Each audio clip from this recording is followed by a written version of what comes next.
Alright, sige, start na po tayo. Thank you very much. Ang ganda ng poster. 'Di ba? Sabi ko, wow, exclusive with Titans. Grabe. Titans winning Wednesday. So, we're going to win this day. So, yung topic na binigay sa akin is how to market our products and build networks. But before anything else, syempre before natin pag-usapan yan, sino po dito sa inyo yung first time akong makita, yung first time akong narinig, first time akong makita, most probably yung 161 lahat kayo, 161 din. O di ba? Madaming sabi I am. Sino to? O di ba? Kasi po mentors, I am from Iloilo, hindi niyo ko lang nakikita and at the same time nagpapakilala pa lang po tayo. Oh, 'di ba? So yan po. So let me share to you my background po. So my name po is Shin Biong. So kung mapapansin niyo ba't ang laki ng mata, Ong siya pero ang laki ng mata kasi hindi po talaga ako Chinese. Yung husband ko po yung Chinese. Nakabangawa lang po ng Chinese. So by the way, even up to now naman po, Mentor Grace, still ano pa rin siya, operational pa rin yung traditional business natin. I'm a traditional business, so medical supplies yung aming negosyo. And nagpapa ano po kami, nagsusupply ng, of course, the medical supplies. At the same time, nagpaparenta din po kami ng mga machines sa hospital. So yun po yung negosyo talaga namin. But ito po ay nag-start lang po nung pandemic. Nag-start lang po ito ng pandemic. Gusto niyo ba ng kwento? Alam niyo kasi, ganito yan. Before to nag-start nung pandemic, meron kasing heartbreak na nangyari sa akin. Aside from a traditional business, I'm also a network leader. I'm a network marketer already. This is not my first time. This is not my second time. This is not my third time. This is actually my fourth time and I am not proud of it. Hindi po ako proud doon. Before tayo mag-start, before ko ikwento sa inyo kung paano nag-start yan, mentors, matanong ko sa inyo, sino dito sa inyo yung first company mo, yung I Am Worldwide? Sige nga po, can you please type I Am? Wow, me, sabi ni Mentor Denny. Yan ang dami. Wow, grabe. Alam niyo bakit ko tinanong sa inyo? Kasi gusto ko pong sabihin sa inyo na you are so blessed. Sobra-sobra mong blessed. At gusto kong i-make yun ng point tonight. Kasi alam niyo ba, mentor, share ko lang po sa inyo. Alam ko iba-iba naman tayo ng reason kung bakit nag-join ka dito sa business. Iba-iba yung reason kung bakit nag-start ka sa I Am Worldwide. Pero naniniwala ako, lahat tayo may pinaniwalaan ka kasi na isang bagay na nag-trigger sa'yo na parang sinabi mo, oh my gosh, this is it. 'Di ba? So alam niyo ba, mentor, share ko lang po sa inyo. Yes po, yes.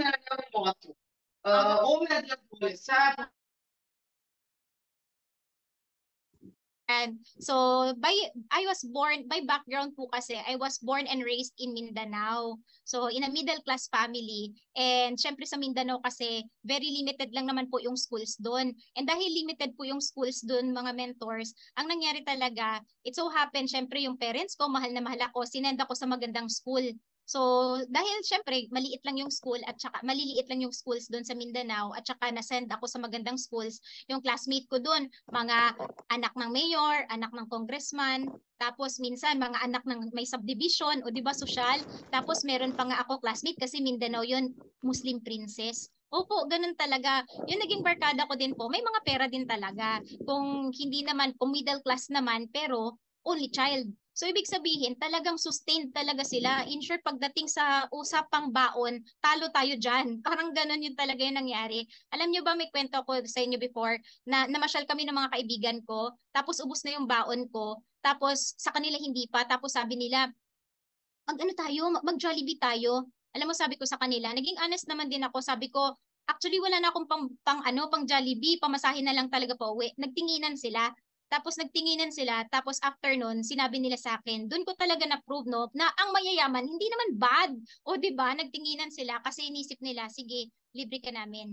So sabi ko naman sa sarili ko, sino ako para tumanggi sa isang libre? 'Di ba? So hindi ko tinanggihan. Masarap ang libre, 'di ba? Ang sarap talaga nun. Pero habang tumatagal, umiiba yung lasa ng libre. Nagkakaroon ng kirot sa heart ko na shocks. Gusto kong yumaman. As in talaga. Doon talaga yun na trigger mentors. And that's the very reason why, nung time na na-invite ako sa network marketing first ever, hindi po ako negative. sobrang excited na excited ko. In fact, baliw na baliw ako. Hindi ko naintindihan talaga yung presentation. As in, hindi ko naintindihan. Ang alam ko lang, yayaman ako. To the extent na yung sabi ko sa friend ko, sabi ko, uy, dalawa mag-coffee shop tayo. Pag-usapan muna natin pangarap natin. Hala, ito na talaga. Parang ganun. Ganun talaga yung emotion ko that time. And kinarir ko syempre yung network marketing, my first company. Pero it so happened, after 4 months na naglabas po ako ng car, yung company hindi ako pinaglaban. So, yun po yung nangyari. And that's why, dun po talaga yung first heartbreak ko. Kasi hindi ko pinaalam sa parents ko. So, to cut the long story short, nahatakan ako ng sasakyan. And that's why, ex talaga to, yung first talaga. Company ang naging problema ko. Later, I'm going to make a point bakit ko sinasabi to. Kaya focus kayo mentors. Aba, focus. Ayan, second naman mentors is na sabi ng mentor ko, nakita nila ay may potential to, masipag to. Sige, dali natin sa kabilang company. So dinala ko nila doon. So syempre, kinareer din namin 'yon. Pero sad to say, doon pala mentors no, doon mo makikita. Pag ang problem naman is pagdating sa owner, yung gusto lang nila is kitaan lang, tapos negosyo-negosyo lang. Tapos not kumbaga focusing on giving the value to people. Kaya yung mga products namin doon, mga dishwashing lang, okay na kami. Parang ganun lang yun. So at the end of the day, nag-close din to. So in short, lahat ng trinabaho ko nawala din yun. So, pero hindi pa rin ako nag-give up mentors kasi pinaniwalaan ko tong industry na to eh. As in, mahal na mahal ko talaga to. Alam nyo ba yung third company ko? Sobrang ganda ng company. As in, maganda talaga. Pagdating sa products winner, as in, sobrang sold out ako doon. Pagdating sa owner, solid na solid. Ang galing, ang lupit. Oo, malapit talaga. Pero alam mo kung ano naging problem? Hindi pala enough na maganda yung kumpanya mo. Hindi enough na maganda lang yung product mo at saka magaling yung owner kung wala naman si Lord. Doon talaga. Kasi ang naging problem ko din is the culture. Dumating sa point na, kasi naging Christian na ako that time, yung mga beliefs ko hindi na in alignment sa gustong mangyari or ang direction ng team. Parang ganun. So, dahil din doon, nagkaroon ka din ng mga, of course, wrong decision makings, na nag-lead din sa'yo, na later on, nire-rip mo din kasi yon. Kaya sabi ko, grabe pala ka-importante kung sino yung mentor mo. Grabe ka-importante kung sino sinusundan mo, yung sa pinakaumpisa. Kasi pag sumablay ka doon, mentors, believe me, darating sa time, lahat ng trinabaho mo, ubos pa din. Kaya eto, mentors, at the end of the day, na-ex din to. Alam mo, doon na part na talaga sabi ko, hindi ko na gustong i-work out ang network marketing. Kinalimutan ko na siya. Yun yung reason kung bakit nag-traditional business kami. So, after nun, sabi ko, ito na lang fokusan natin. Kasi sabi ko, baka hindi talaga ako para dun. Pero you know what? God is so good. Kasi hindi niya inalaw na yung network marketing is forever lang pinaniwalaan ko at after nun, walang may mangyari. Kasi one day talaga mentors, merong isang tao na nag-message sa akin. Sabi niya, "Hi Shin, kamusta?" Then, to cut the long story short, doon na nag-start na napresentan po ako ng I Am Worldwide at sabi ko lang talaga sa sarili ko, shucks, ang ganda-ganda niya. Sabi ko, subukan ko ulit. Sabi kong gano'n. So, doon po ako na-lead sa I Am Worldwide. So, after nun, binalikan ko po yung, yung notes ko. Pagbalik ko sa notes ko, ito kasi isa sa mga notes ko, kung to present, kasi wala na akong confidence, wala na akong lakas ng loob. Parang hindi ko na rin alam kung paano magsimula. Yes, normal po yun sa mga na-feeling. Even mga top leaders po, na-experience din po yun, na ma-manage lang nila. Pero andun ako sa point na yun, at saka binalikan ko yung notes ko. Alam mo, nakalagay dito, whom to present daw. Pwede student, employee, teacher, ganyan. So ayan, lahat-lahat po yan. Ang pinakadulo, sabi, failed persons, pwede din daw. And number 10, networkers. Pero hindi yung active. Kasi yung networker na active, magpe-presentan lang kayo nun. Sayang, di ba? Sayang oras mo doon. Ang sabi daw, yung networker na failed. And I just realized, ako pala to. Doon ko na-realize, ako pala to. Yung nag-fail na pinaniwalaan yung industry na to, pero walang nangyari. Alam mo, double the failure.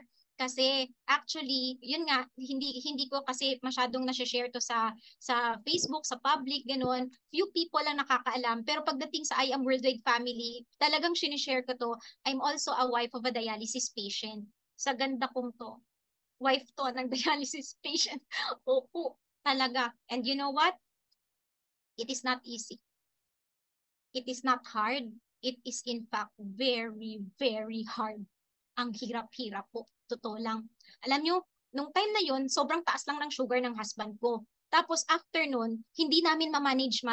Sinusunod naman namin yung sabi ng doktor. Pero ba't ganun? Parang walang pa rin nangyayari. And later on, nagkaroon ng complications. Walang namamatay sa mataas ng sugar, pero maraming namamatay sa complication. Nabulag po yung right eye niya. Then after nun, nag-dialysis na siya. Alam mo, that time, sobrang heartbreaking kasi lahat ng savings namin naubos, lahat talaga, physically, emotionally, mentally, you are drained. Yun talaga yun. Kaya when we start I Am Worldwide, sa totoo lang, down na down talaga kami. We are at the rock bottom of our life kasi wala talaga kami that time. There was one time pa nga hindi ko makalimutan itong entrance kaya in-include ko. Kasi pagpasok ko doon, umakyat ako doon, pag-drive namin paakyat, no? So sabi ng husband ko, wag na lang kaya tayo mag-dialysis. Sabi niya ganun. Sabi ko, ha?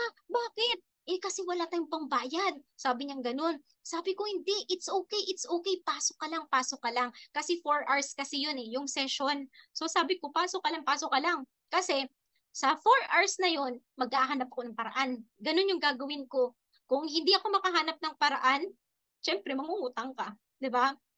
And sometimes, God is so good. Kasi may mga taong lumalapit sa amin, na mag-bless sa amin, magbigay sa amin ng pera, parang ganun. So umpisa, syempre ang sarap din, wow, thank you Lord, may sinend ka na angel. Ganun yung feeling, di ba?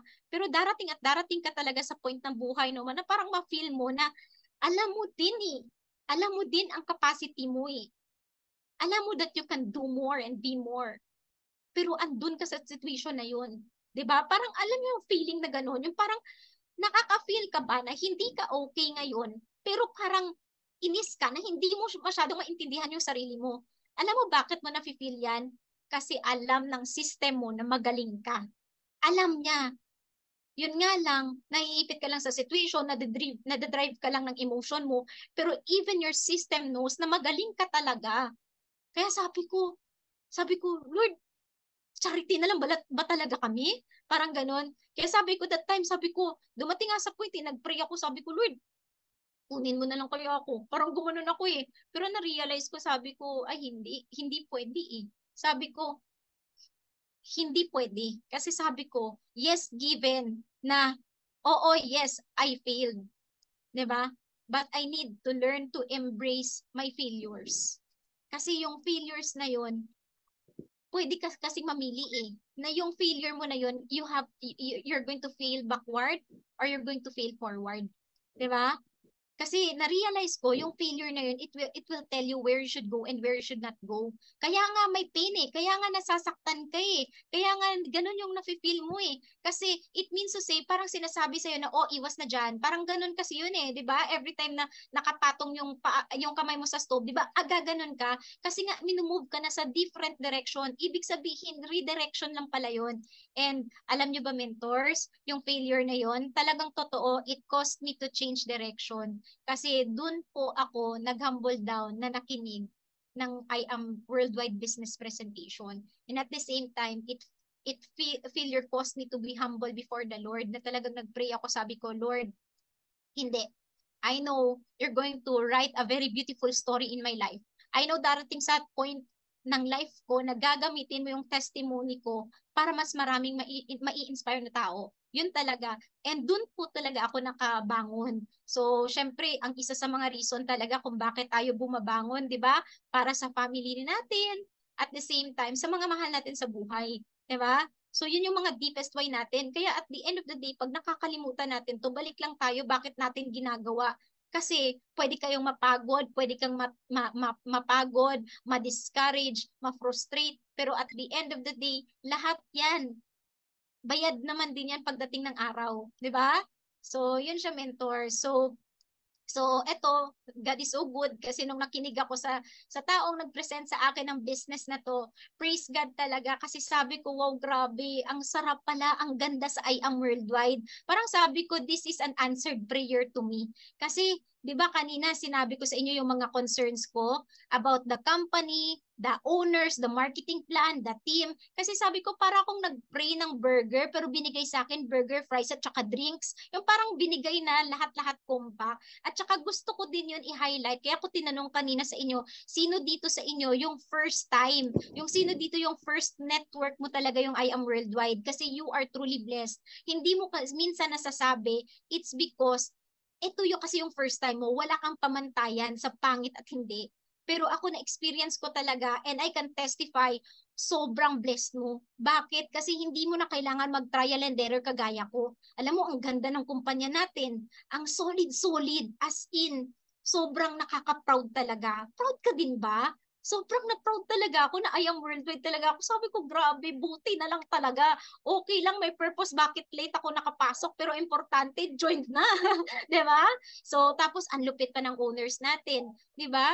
Kasi ang hirap pag nakahanap ka ng mentor na mali. Pag sinusundan mo maling mentor kasi magugulat ka, lahat ng decisions mo mali din, 'di ba? Pero ang mga mentor natin dito, owner natin, BODs natin, saan ka nakakita?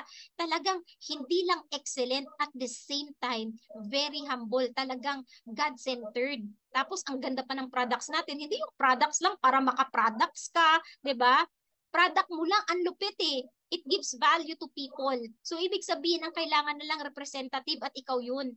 So in short, kailangan mo na lang i-maximize. And then the marketing plan. Saan ka nakakita yung marketing plan natin? Alam nyo ba mentors? Ito ha, ito reveal talaga to kasi syempre nag-network na rin ako sa other company. Pag sinasabi nilang 1 million per month, hindi totoo yun. 1 million lang yun that month. Pero hindi per month lang, script na lang yun. Pero dito sa atin, pag sinabing 1 million per month, literal na literal. As in, kaya ako, every time nakakakita ko, mind blown talaga ako. Sabi ko, shocks, ang lupit. As in talaga, literal. Tapos ito malupit, yung mga sinasabi ng mga mentors natin, monthly yun eh. 'Di ba? Ibig sabihin talagang totoo. Real talaga siya. Kaya nga sabi ko, ang sarap trabahuin, ang sarap i-workout. Sobrang ganda ng marketing plan ng I Am Worldwide. And sometimes, yun yung nakakalimutan natin kasi nahirapan ka lang sa umpisa. Alam mo, nung nag-start ako dito, nung nalaman ni Mentor Mitch, yung, by the way, Mentor Mitch is my angel mentor. Nung nalaman ni Mentor Mitch yung naging challenge ko sa life ko, ganun, alam mo, isa lang sinagot niya sa akin na comments, aralin mo ang marketing plan ng I Am. Yun talaga yung sinabi niya sa akin, aralin mo, nang talagang seryosohin mo. Kasi sobrang ganda ng marketing plan ng I Am. In fact, ito share ko lang po sa inyo. May nakausap po kaming networkers na po na magtatayo dapat ng company. Alam mo, sabi nila na ang IT daw talaga nakakaalam kung maglo-long term yung company. Alam mo, sabi ng IT, tinanong nila, ano yung long term? Sabi, I am worldwide long term yan. IT na nagsabi. Kaya sabi ko, wow, nakaka-proud. Mismong IT na nagsabi, alam nila na may hangganan ng multiple accounts. Alam nila talaga mentors. Tapos, yun pa narinig ko, sabi ko, nakaka-proud, ang sarap pakinggan. So in short, imaginein mo yan, the vision, 6 years pa lang tayo. Ang vision ng company, mala ano to eh, di ba? Ano nga tawag dun? Amway, o di ba? Ang tagal, di ba? So, ibig sabihin, lahat pala ng mga dito, 200 participants, pillars pa tayo. Shucks, grabe, di ba? Ang lupit nun. Ang maganda, sobrang ganda ng kultura at saka sistema. Kaya, gusto ko talagang i-highlight sa inyo na we are truly blessed. We are truly blessed. Kaya kung ikaw, this is your first time, congratulations. Kasi you are truly blessed. At saka sa mga hindi naman, no, congratulations, may bago na tayong tahanan. 'Di ba? Yung tahanan na talagang kakaririn natin at pag kinarir natin, kung ipaglaban man natin, ipaglalaban ka din pabalik. So, yun po yun. So, anyway, mga mentors, kaya naman, mens, pag nag-share tayo, ito tip ko lang din talaga sa inyo, pag nag-share kayo, ibigay nyo yung todo nyo, yung best nyo. Yung tipong hindi lang para makapag-give me 5 ka lang, makapag-just for you ka lang. Kasi alam nyo ba, mentor, share ko lang po sa inyo, dito, nung natagpuan ko yung I Am, hindi ko lang natagpuan yung I Am Worldwide. Alam nyo ko anong natagpuan ko? Ang natagpuan ko dito, hope. Yun talaga yung natagpuan ko. Yung hope talaga. Kasi, syempre, lumalabas ako ng bahay namin. Ayos naman din ako. Naka-outfit naman ng bongga. 'Di ba? Parang hindi mo naman makikita na may problema. Pero alam mo ba, deep inside, nung time na wala pa ako sa I Am, I'm crying for help. Kasi hindi ko na alam kung anong gagawin ko eh. Lose na rin ako eh. Yung tipong yung pagdating sa health ng husband ko, sabi ko sinusunod naman namin yung doktor. Ba't hindi gumagaling? Parang ganun, bakit hindi lumalakas? Parang ganun. Sa business na wise naman, sa pera naman na usapan, sabi ko, shucks, hanggang kailan kaya kami magiging ganito? Lost ako that time. That's why nung natagpuan ko yung I am, hindi lang po company yung natagpuan ko, I found hope. And ang point ko, mentors, ilang tao kaya ang kagaya ko na hindi mo lang alam, pero they're crying for help as well. That's the true essence of Agent of Hope. And that's the very reason why gusto kong i-share sa inyo to, mentors. Kasi at the end of the day, malaman mo man ang diskarte kung paano ka magbenta ng products, mag-network ka man dyan, kung hindi tama yung puso mo, magugulat ka ang bigat-bigat ng resulta. Agent of Hope ka dito. Yun yung reason. Kasi gagamitin ka ni Lord as a channel of blessing, a channel of hope. So yun po yun.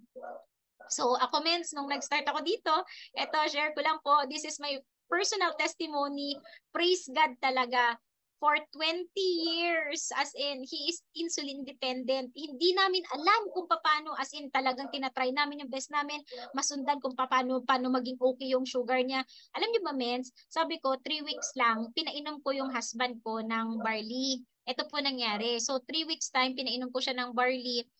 Praise God, ito po nangyari. Dati gumigising po siya 200 plus, empty stomach 300 plus, 400 plus. Sometimes nga nag-e-error, meaning sobra-sobra sa 600. Ganun kataas ang sugar ng husband ko before. And dahil dyan, nadadamage yung system.